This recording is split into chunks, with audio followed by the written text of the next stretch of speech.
सुखदेव जी ने कहा कि राजन, अगर देखा कि अब तो मेरा कोई सहारा करने वाला नहीं, तो जल के अंदर में ग्रह का ताकत ज्यादा होता है और गधे तो फल पर जो फल पर चलने वाले हैं भूमि पर उनके ताकत ज्यादा होता है। जल के अंदर में ग्रह का ताकत होता है। ग्रह जिसके गजेंद्र को ये करके जल का था जल में चला गया। अब गजेंद्र ने सोचा कि मेरा तो जीवन समाप्त हो जाएगा, तो गजेंद्र ने अपने कमल फूल अपने फूल से कमल फूल को उखाड़ करके भगवान दर्शन किया। तो जैसे ही गजेंद्र हाथी ने भगवान को फूल अर्पण किया, क्या गरीब होता है भगवान के बारे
करके इस प्रकार से गजेंद्र विकास के डालने को पुकारा। उसकी आवाज भगवान लड़का कर रहे थे, स्नान कर रहे थे, वहां पहुंचा। भगवान अपने ढूंढ कर पधारे और भगवान ने भगवान ने गजेंद्र को सुर पकड़ करके बाहर निकाले, अपने चक्र से गिरा का बंद कर दिया। पृथ्वी ने पूछा कि भगवान पहले मुक्ति तो गजेंद्र का होना चाहिए, अब तो गजेंद्र है, गजेंद्र ने पुकारा है, तो भगवान ने गिरा को पहले उठा किया। शाम को 10 बज गया है। तो सुखदेव जी ने कहा कि राजन, अगर पापी से लेकर पापी व्यक्ति किसी संत का चरण पकड़ ले, उसका भी कल्याण हो जाता है।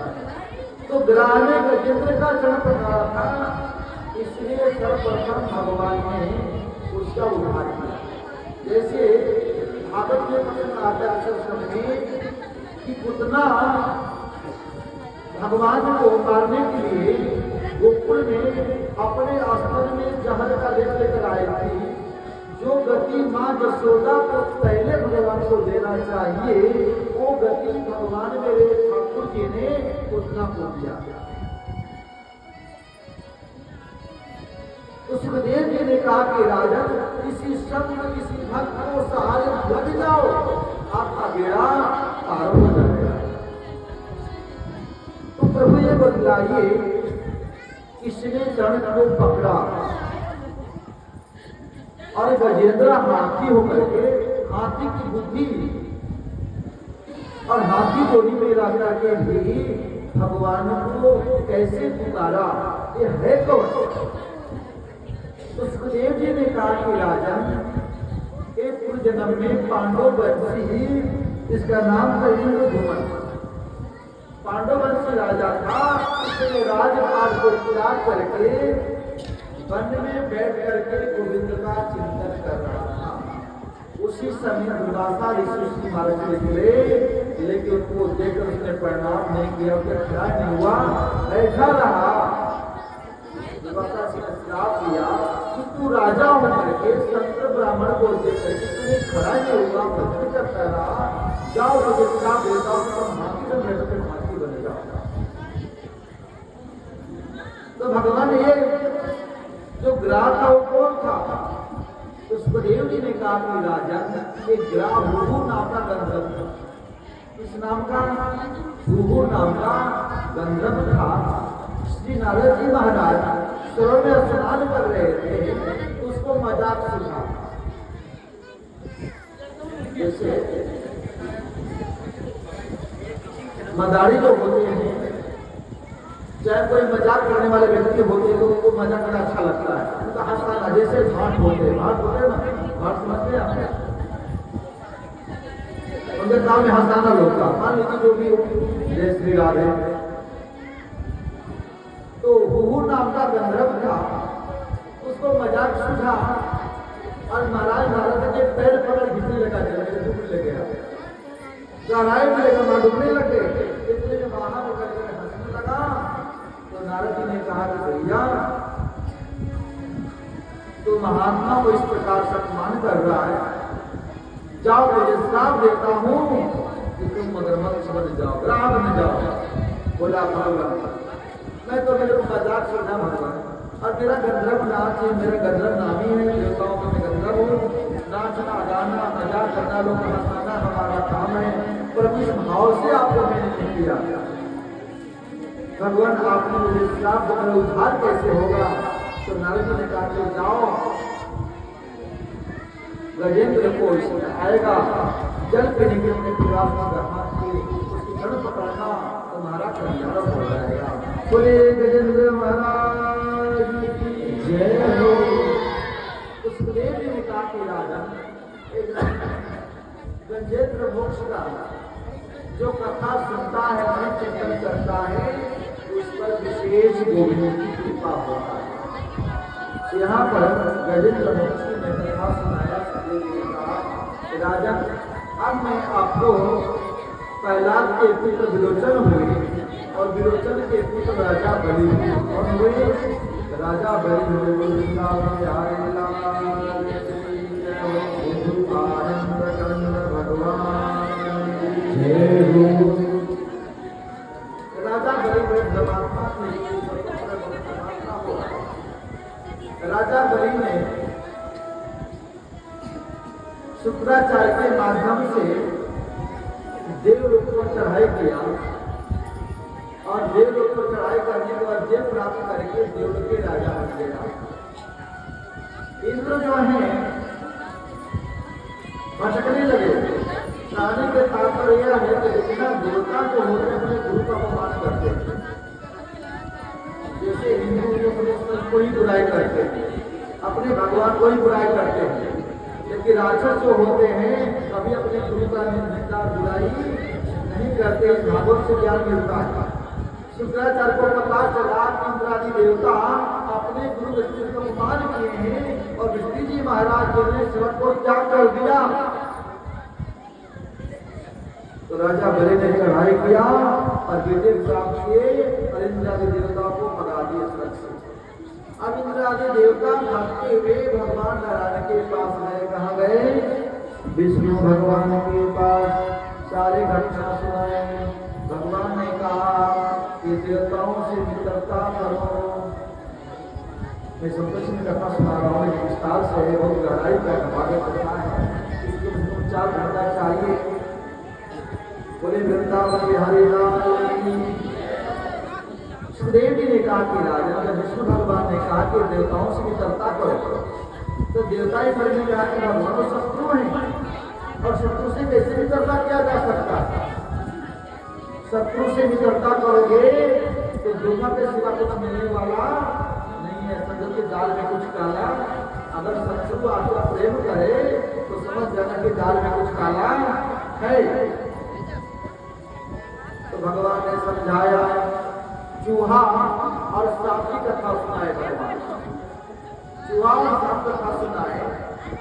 एक नाग सांप में जाल में फंस गया, पहलिया के जाल में फंस गया और उसके सामने से चूहा महाराज निकल रहे हैं। कौन? चूहा। समझते हैं?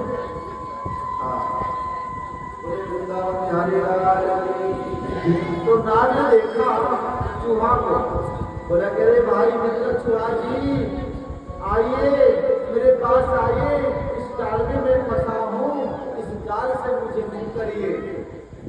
चूहा ने मुड़कर देखा, कौन मुझे आवाज दे रहा है? क्या शत्रु कहा? मेरा जन्म का शत्रु है, मेरा कौन सा बैरी है, ये मुझे आवाज दे रहा है।